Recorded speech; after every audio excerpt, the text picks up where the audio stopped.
पंजाब केसरी में आप सबका स्वागत है। मैं हूं चंद्रशेखर धरनी।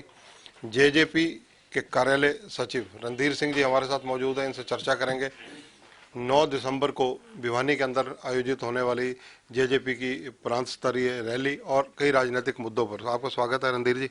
धन्यवाद धरनी जी। रणधीर जी, जिस प्रकार से जेजेपी के स्थापना दिवस 5 साल पूरे होने जा रहे हैं, भिवानी में राज्य स्तरीय कार्यक्रम रखा गया है, इसकी क्या रूपरेखा रहेगी? ये हमारा 5वां जननायक जनता पार्टी का स्थापना दिवस है और क्योंकि पीछे 2 साल कोविड और किसान आंदोलन की वजह से नहीं मना पाए, तो ये इस बार हम बड़े धूमधाम से और बहुत बड़ी रैली जो लाखों की तादाद में लोग वहाँ पहुँचेंगे वो हम भिवानी के मैदान पे बनाने जा रहे हैं। इस रैली के अंदर प्रमुख रूप से कौन कौन से चेहरे जो हैं वो मौजूद रहेंगे? हमारे पार्टी के जितने वरिष्ठ साथी हैं, जितने वरिष्ठ नेता हैं, वो सारे विधायकगण हैं, मंत्रीगण हैं। डॉक्टर अजय सिंह जी हमारे मुख्य जो है ना संरक्षक हैं पार्टी के, डिप्टी सीएम दुष्यंत चौटाला जी, उप मुख्यमंत्री हरियाणा, सारे के सारे वहाँ मौजूद रहेंगे। इसके अलावा भी कोई सेंट्रल के लीडरशिप को न्योता दिया है। अब वो कितने आते हैं इस बात में अभी कन्फर्मेशन नहीं है। केंद्रीय स्तर के जिन नेताओं का जिक्र कर रहे हैं उनमें कौन कौन से ऐसे नेता जिन्हें आमंत्रण दिया गया है? इसमें नड्डा साहब हैं, मोदी जी हैं और अमित शाह जी हैं। बाकी जब आएंगे तो कन्फर्मेशन हुई नहीं, अभी कन्फर्मेशन होगी तो पता लग जाएगा। 3 साल जेजेपी को सत्ता में आए हो चुके हैं। हरियाणा में 2 साल का भी समय और गठबंधन सरकार का बचा है। प्रमुख रूप से ऐसे कौन कौन से काम आप समझते हैं कि 3 साल में जो जेजेपी के चुनाव घोषणा पत्र में थे वो पूरे हुए हैं? सबसे बड़ा काम तो ये हुआ कि हमारा जो 75% का जो आरक्षण का था वो कानून भी बनवाया, पास भी कराया। कोर्ट के वजह से वो गवर्नर हाउस तक गया, राष्ट्रपति तक गया, वहाँ से भी हो गया, लेकिन किसी कारणों से अभी थोड़ा सा उसमें कोर्ट में फैसला रिजर्व रखा हुआ है। वो जल्दी आ जाएगा, वो लागू हो जाएगा। तो जिस तरह बुढ़ापा पेंशन के लिए चौधरी देवीलाल को आज तक लोग याद करते हैं, वैसे दुष्यंत जी को आने वाले समय में आने वाली पीढ़ियां याद रखेंगी कि 75% हरियाणा के लोकल युवाओं को रोजगार प्राइवेट इंडस्ट्री में दिलाने का काम किया।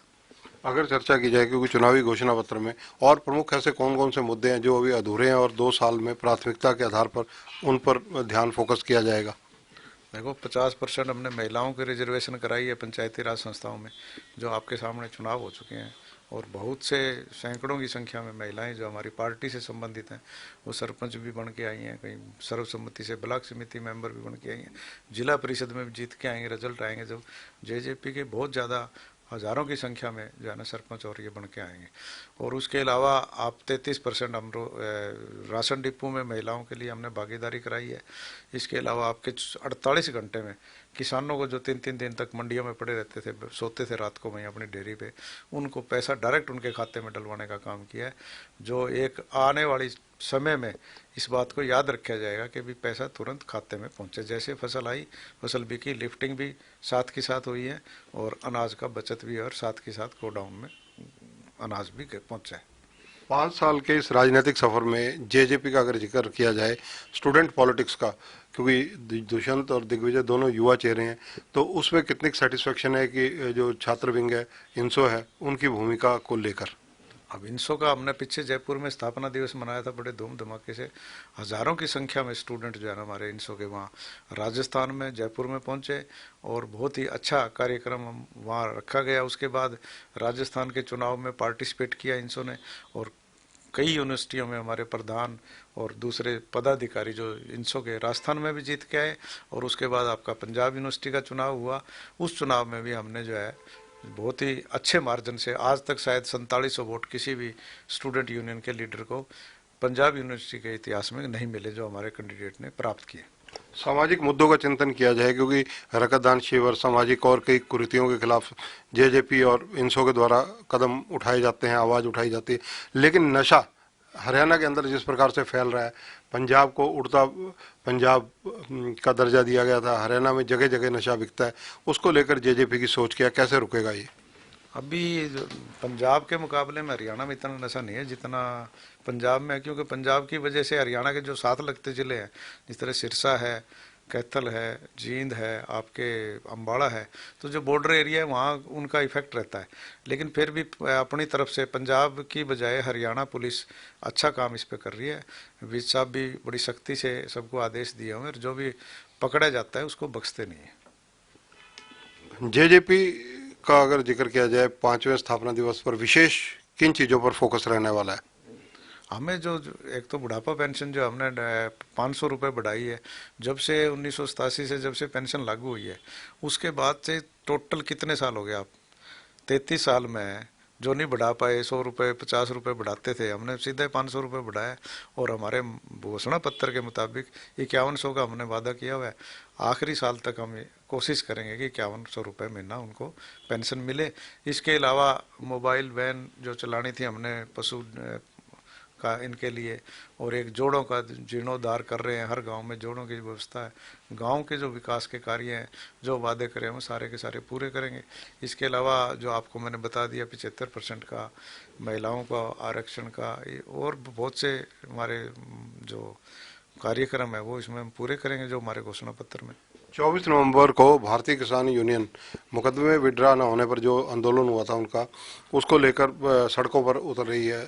मोड़ा गांव जो है अंबाला जिले में, वहां पर उन्होंने राज्य स्तरीय प्रदर्शन रखा और सड़क जाम करने की घोषणा कर रखी है। ये जो जाम करने की जो बात कर रहे हैं ये गलत कर रहे हैं, क्योंकि जितने किसान आंदोलन के दौरान जो मुकदमे दर्ज हुए उसमें सिर्फ बलात्कार के जो केस हैं या कोई मर्डर का केस है, इस टाइप का कोई एलिगेशन वाला अगर 2 या 3 केस हैं उनको छोड़ के बाकी सारे के सारे, कुछ मुकदमे वापस हो चुके हैं, कुछ अंडर प्रोसेस में है जो जल्दी वापस हो जाएंगे। आप ऐसी स्थिति में भारतीय किसान यूनियन के, क्योंकि कई ग्रुप हैं, ये चढ़ोनी ग्रुप के द्वारा किया जा रहा है, तो आप क्या अपील करना चाहेंगे? मैं तो चाहूँगा कि भी ये बारी बारी से इस टाइप की चीज़ें ना करें। एमएसपी पे आपका सारा अनाज खरीदा जा रहा है। अब हरियाणा के अंदर जितना एमएसपी पे 13-14 फसलों पे बिक रही है फसलें, बल्कि एमएसपी के ज़्यादा रेट पे बिकी है और साथ के साथ पैसा मिले, तो वो तो कोई मुद्दा है नहीं। अब तो दूसरे मुद्दे है कि नया मुद्दा लेकर के अपना आ जाते हैं। जिस तरह पंजाब में भी कल मैं सुन रहा था कि 4 फसलों पे इन्होंने एमएसपी शुरू कर दी है। तो अब तो बिना मतलब कि ये मुद्दे हैं, इनकी ज़रूरत नहीं है। अब तो आपको जो फसल की अगर कोई दिक्कत आप बताओ, इतने हिंदुस्तान में जो 28 स्टेट हैं, कौन सा स्टेट है जहाँ एमएसपी पे खरीदा जा रहा है? सिर्फ पंजाब हरियाणा को छोड़ के आप बताओ ना, मंडिया ही नहीं है, ऐसे प्रदेश हैं। और वहाँ जहाँ सबसे ज़्यादा, हम तो राजस्थान तक के बाजरा तक तो राजस्थान का हरियाणा ने खरीदा है और पूरे पैसे दिए और साथ के साथ पैसे दिए। तो ये है जेजेपी के कार्यालय सचिव रणधीर सिंह। 9 दिसंबर को जो जेजेपी का कार्यक्रम होने जा रहा है उसमें बीजेपी के बड़े चेहरों को भी आमंत्रण दिया गया है।